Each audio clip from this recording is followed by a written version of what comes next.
And an unprecedented crisis is unfolding for 20,000 seafarers stranded in the Persian Gulf. A UN body has warned as the Strait of Hormuz closure leaves crews trapped on ships with no clear way out. As the stalemate in the Gulf drags on, maritime workers, many from poor developing countries, are finding themselves stranded at sea, caught between commercial pressure from ship owners, security threats from drones and sea mines, and limited legal protections. Some human-to-human transmission may have occurred on board the cruise ship hit by a hantavirus outbreak that has left 3 people dead and several others ill, the World Health Organization said Tuesday. We do know that some of the cases had very close contact with each other, and certainly human-to-human transmission can't be ruled out, so as a precaution, this is what we are assuming. Dr. Maria van Kerkhove, WHO's Director for Epidemic and Pandemic Preparedness and Prevention, told reporters. At least 5 people have been killed in Russian airstrikes on Ukrainian state-run gas facilities in the Poltava and Kharkiv regions, officials said, a day after Kyiv and Moscow announced unilateral ceasefires to take effect later this week. 3 employees and 2 rescue workers were killed, and 37 people were wounded in the overnight missile and drone barrage. Serhiy Koretsky, the CEO of Ukraine's state energy company Naftogaz, said on Tuesday. The United States Secret Service said it returned fire at a gunman near the White House, wounding him and briefly triggering a lockdown. An investigation has been launched by the Washington, D.C. Metropolitan Police Department following the shooting, which took place on Monday. The incident comes after an alleged assassination attempt on United States President Donald Trump at the White House Correspondents' Dinner last month. The United Nations Population Fund has reaffirmed its commitment to supporting Pakistan in strengthening midwifery education and health systems, calling for urgent investment to address a critical shortage of skilled workers. The statement was issued on the occasion of the International Day of the Midwife, with UNFPA's Pakistan representative Dr. Louay Shabaneh stressing the importance of expanding midwifery services nationwide. And Activision has confirmed that the next Call of Duty title will not be released on last-generation consoles.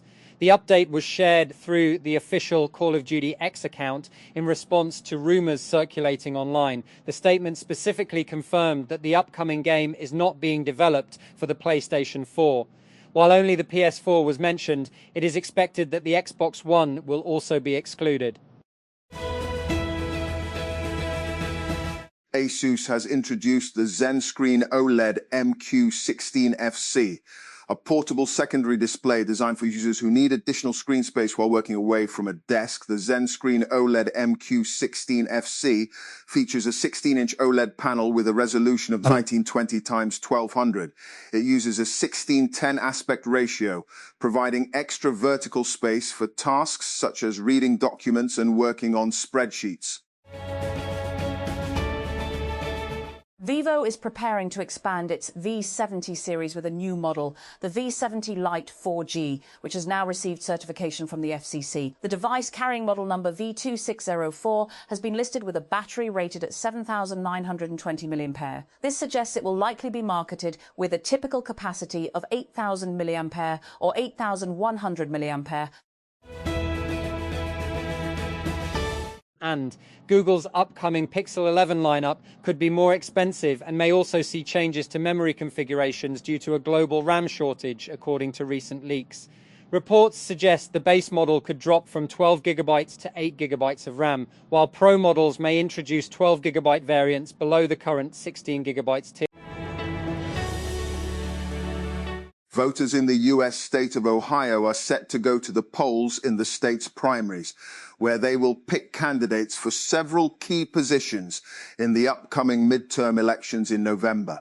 The outcomes of several races in the Midwestern state could have important implications for the crucial midterms, widely seen as a referendum on United States President Donald Trump's second term and as a vote that will decide which party controls Congress for the remainder of his time in office.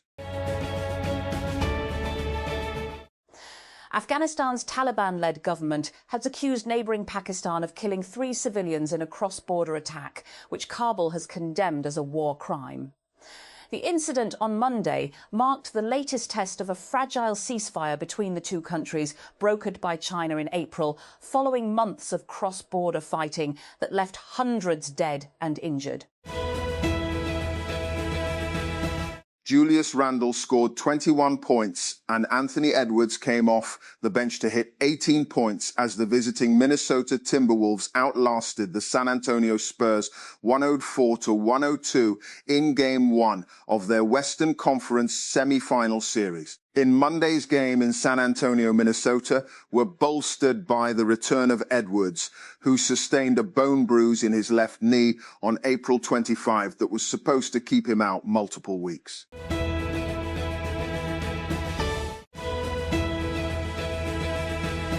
Lenovo has introduced a new OLED gaming monitor through its Liku sub-brand, expanding its presence in the growing high-end display market. Other than high-end gaming-grade features, it also comes with convenient connectivity, letting you charge other devices or display multiple sources at the same time.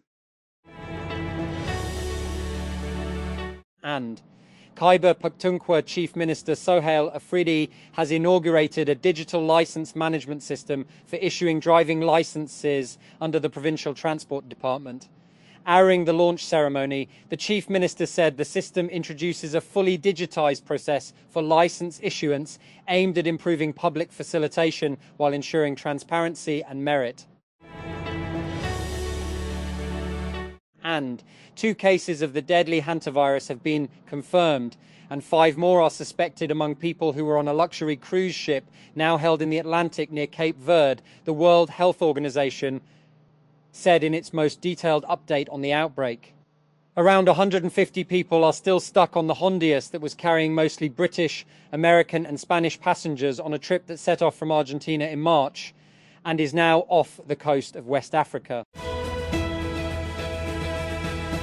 Vietnamese President Lam is expected to discuss expanding defence ties with India during a visit to New Delhi this week, including the potential purchase of BrahMos missiles jointly developed with Russia, 2 sources said.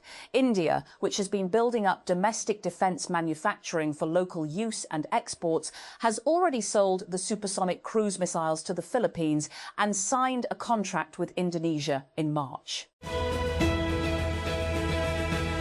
Mercury has risen sharply in Karachi recently, with the city recording its hottest day in 8 years on Monday. The heat has killed at least 10 people and having to endure a perfect storm of extreme temperatures, lengthy power cuts and a water supply shortage. During such difficult times, we wanted to give our readers a guide on how to get through the city's summer and the many challenges it brings with it.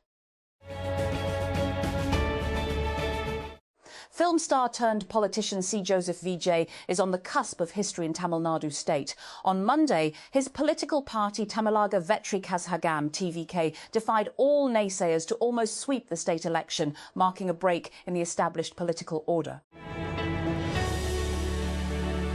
3 people have died, including 2 volunteer rescuers, after a yacht sank and a rescue boat rolled in choppy conditions off Australia's New South Wales NSW coast. Emergency services were called at 18:15 local time on Monday after a member of the public reported a yacht in trouble off the breakwall in South Ballina, a popular coastal destination close to the NSW and Queensland border. A blast at a fireworks factory in China's Hunan province has killed 26 people and left 61 wounded, according to state media. Rescue operations have wrapped up at the Huasheng fireworks plant in the southern city of Liuyang after an explosion on Monday afternoon forced authorities to evacuate everyone within a 3 kilometres, 1.9 mile radius of the plant.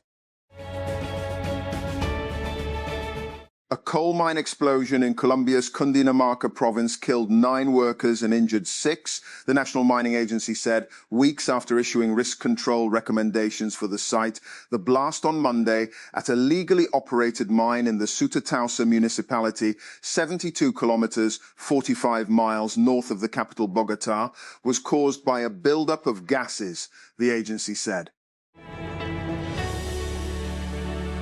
Millions of football fans in the world's 2 most populous nations may not be able to watch the FIFA World Cup, which starts next month, due to a deadlock over broadcast rights in India and no official decision in China. There has been no deal announcement in China, which FIFA says accounted for 49.8% of all hours of viewing on digital and social platforms globally during the 2022 World Cup, as well as in India. A rare reckoning took place within Israel's security establishment this week as senior officials issued increasingly stark warnings about settler violence in the occupied West Bank.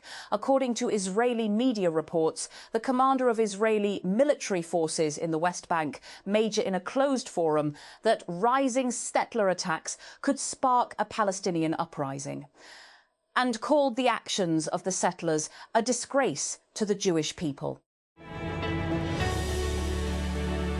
Gaza City, Palestine. The United Nations has warned that a new public health crisis is emerging in Gaza as skin diseases spread in crowded camps throughout the enclave, with fears that the situation could soon worsen during the summer. The UN Agency for Palestinian Refugees, UNRWA, has said the number of skin infections has tripled in recent months, with rising temperatures, overcrowding and worsening sanitation creating a breeding ground for scabies, chickenpox and other diseases, particularly among children. And a significant development project has been initiated to directly link Margala Road with the motorway, aimed at easing travel for citizens. The project was visited by Federal Minister for Interior, Mohsin Naqvi, who inspected the ongoing construction activities and was briefed on the details of this mega project. The initiative is set to enhance connectivity between Islamabad and the motorway, providing a faster, more convenient route for commuters. And the 2.7-kilometre long project will involve the construction of a 3-lane road on both sides, along with a 2-lane service road. In addition, 2 underpasses and 1 bridge will be built on the GT road to facilitate smoother traffic flow. The government of Punjab has extended the application deadline for the CM Punjab Revolutionary Internship Programme for veterinary graduates and paravets until May 15, offering more time for candidates to apply under the initiative.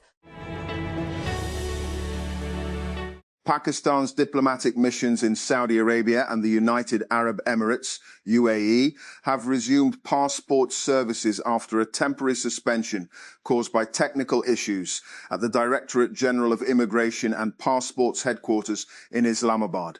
According to official notices issued by the Embassy of Pakistan in Riyadh and the Embassy of Pakistan in Abu Dhabi, passport operations were restored on May 5, 2026. Applicants can now visit the embassies to apply for passport issuance and renewal during designated hours. The government of Pakistan has launched a nationwide initiative to integrate social-emotional learning, SCLL, into school curricula, aiming to strengthen students' mental, emotional and social development alongside academics. The programme has been introduced in partnership with Right to Play and will be implemented under the Ministry of Federal Education and Professional Training in collaboration with the Federal Directorate of Education. The Special Technology Zones Authority has launched the second phase of its Incentive Transition and Ecosystem Strengthening Programme, aimed at improving regulatory integration and expanding support for technology businesses operating in special technology zones. The new phase builds on earlier efforts to streamline licensing through the One Window portal and now focuses on deeper digital integration with keys of doing business to improve ease of doing business.